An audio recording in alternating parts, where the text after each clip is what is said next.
अस्सलाम वालेकुम students. Our today's topic is present indefinite tense. सबसे पहले मैं आपको बताऊंगी कि प्रेजेंट डेफिनेट टेंस क्या होता है। प्रेजेंट मीन मौजूदा वक्त में होने वाला, indefinite uncertain not sure, tens mean time यानी कि मौजूदा वक्त में जो काम हो रहा होता है वो अनश्योर होता है, गैर वाज़ेह होता है। जस्ट लाइक हम कहते हैं कि बच्चा रोता है, इसमें एक्शंस और वर्ड्स थे वो तो क्लियर होते हैं, लेकिन टाइम पीरियड जो होता है वो क्लियर नहीं होता। बच्चा रोता है, अब बच्चा कब रोता है, कितने टाइम के लिए रोता है, ये हमें पता नहीं है। लड़की गीत गाती है, लड़की कब गीत गाती है, कितने टाइम पीरियड के लिए गीत गाती है, इसमें ये भी क्लियर नहीं है। ठीक है, लड़के खेल के मैदान में खेलते हैं, अब लड़के कितने टाइम के लिए खेलते हैं और किस टाइम तक खेलते हैं ये इसमें क्लियर नहीं है। इसलिए इसमें एक्शंस और वर्ड्स वो तो क्लियर होती हैं, लेकिन इनका टाइम पीरियड जो है वो इनमें क्लियर नहीं होता।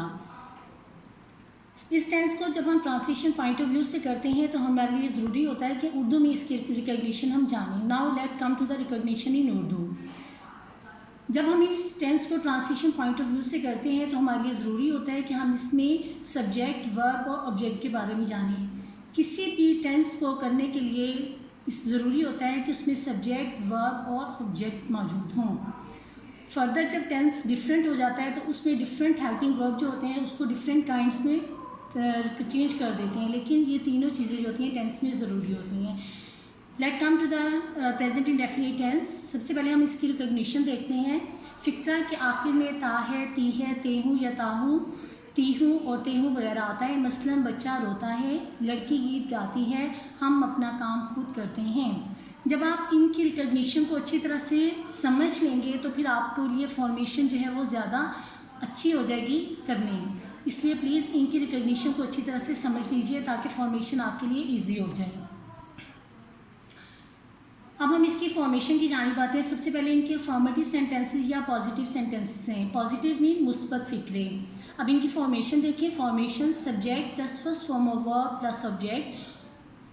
नेक्स्ट हमारा जो है इनमें पर्सन्स होते हैं, grammatical person. These are 3 person, first person, second person and third person. First person में आई एंड वी आता है, सेकंड पर्सन में यू आता है और थर्ड पर्सन में ही, शी, इट और एनी सिंगुलर आता है। These are the 3 grammatical persons and it is very necessary to know it. जब हम इनकी प्रेजेंट डेफिनेट टेंस की ट्रांसलेशन करते हैं तो इसमें थर्ड पर्सन सिंगुलर्स जो कि ही, शी, इट या कोई वाहिद होता है उसके साथ हम एस या ई एस का एडिशन करते हैं। ठीक है, थर्ड पर्सन सिंगुलर्स क्या होते हैं? ही, शी, इट और any singular. We use E S with words ending double S, C H, O, S H. ऐसे अल्फाज जो कि double S, C H, O और एस एच पे ख़त्म होते हैं उनके साथ हम ई एस का एडिशन करते हैं। Now let come to understand this sentence with the examples. वो सच बोलती है। देखिए फ़िक्रे के आखिर में ती है आ गया। वो सच बोलती है। सब्जेक्ट इसमें she speaks the truth. Subject इसमें शी है, जो काम हो रहा है वो बोलना है, वो वर्ब है, एंड जिस चीज़ पे काम हो रहा है वो ऑब्जेक्ट है, दैट इज़ द ट्रूथ। तो वो सच बोलती है, शी स्पीक्स ट्रूथ। जब हम इसकी फॉर्मेशन की तरफ देखते हैं तो देखें इसमें सब्जेक्ट, वर्ब एंड ऑब्जेक्ट तीनों जो हैं वो एक सीक्वेंस में आ रहे हैं। वो कपड़े धोती है, शी वॉशेस क्लोथ्स। अब ये देखें यहाँ पे हमने वॉश वॉश जो है ये मेन वर्ब है, इसके साथ हमने ई एस का एडिशन किया है। ई एस का एडिशन किस वजह से हुआ है? क्योंकि ये वर्ड जो है ये एस एच पे एंड हो रहा है, इसलिए इसके साथ ई एस का एडिशन हुआ है। She washes clothes. हम हर रोज़ अखबार पढ़ते हैं, वी रीड न्यूज़पेपर डेली। अब चूँकि वी जो है ये फर्स्ट पर्सन सिंगुलर है, फर्स्ट पर्सन है, इसलिए इसमें रीड के साथ हमने एस या ई एस का एडिशन नहीं किया। एस या ई एस का एडिशन सिर्फ जो है वो थर्ड पर्सन सिंगुलर्स जिनमें ही, शी, इट या कोई वाहिद होता है उनके साथ होता है। हमारा नेक्स्ट जो है वो नेगेटिव सेंटेंसेस या मनफी फ़िक्रात होते हैं। इनकी फॉर्मेशन में सबसे पहले हम सब्जेक्ट लगाते हैं, प्लस डूडस ऐड करते हैं। डूडस के बाद हेल्पिंग वर्ब की एडिशन होती है, then not, then first form of verb plus object. Does for third person singulars and no addition of S and E S. जब थर्ड पर्सन सिंगुलर्स यानी ही, शी, इट या कोई वाहिद हम इस्तेमाल करते हैं तो उनके लिए हम एस और ई एस का एडिशन नहीं करते। नेगेटिव में उनके लिए हम डस इस्तेमाल करते हैं। Do for I, we, you, they और any plural. Let come to the examples. वो सच नहीं बोलती है, she does not speak the truth. यहाँ पे देखें शी जो है वो थर्ड पर्सन सिंगुलर है, इसलिए हमने इसके साथ डज़ का एडिशन किया है।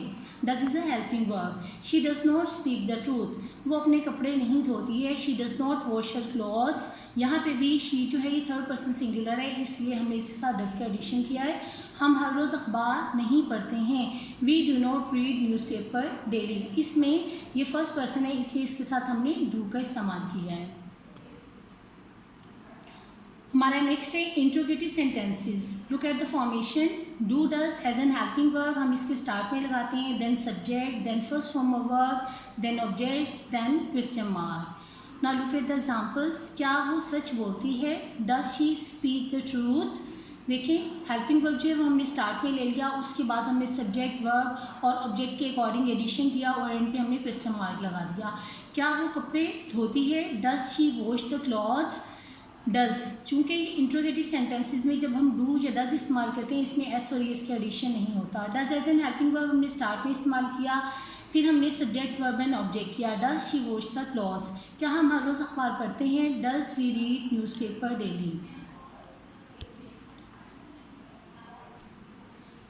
नेक्स्ट नेगेटिव इंट्रोगेटिव सेंटेंसेस यानी मनफी सवालिया फ़िक्रा। इनकी फॉर्मेशन जो होती है, सबसे पहले हम डू डज़ लगाते हैं, then helping verb, then subject, then not, then first form of verb plus object plus question mark. Look at the examples. क्या वो सच नहीं बोलती है?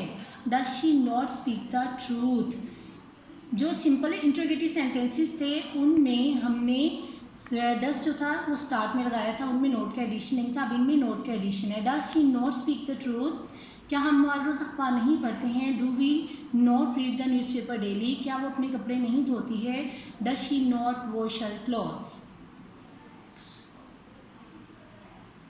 नेक्स्ट हमारा है WH interrogative sentences. WH interrogative sentences वो फिक्रे होते हैं जिनमें क्या, क्यों, कैसे, कहाँ, कब, कितना इन अल्फाज का इस्तेमाल किया जाता है। WH interrogative words are who, when, where, what, why, which, whose, whom, how and how much। इनकी फॉर्मेशन में सबसे पहले WH वर्ड आता है। WH word plus do does, helping verb plus subject plus first form of verb plus object plus question mark. Example, बच्चे क्यों खेलते हैं? Why do children play? वो सच क्यों नहीं बोलती है? Why does she not speak the truth? Thank you so much.